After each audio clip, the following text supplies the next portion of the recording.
You are looking at Julian's pronunciation guide, where we look at how to pronounce better some of the most mispronounced words in the world, like this other curious word. But how do you say what you're looking for today?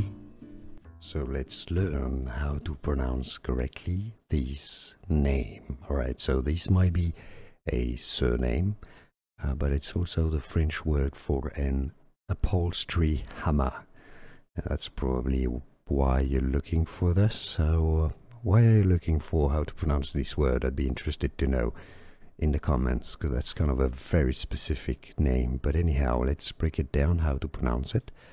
Ramponneau is how it's said in French. Ramponneau.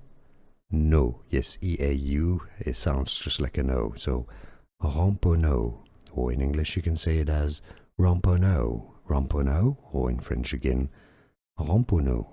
Yes, now you know. Here are more videos on how to pronounce more confusing words and names too many mispronounced. Like this video if you found it useful. I appreciate your support. I'll see you soon and thanks for watching.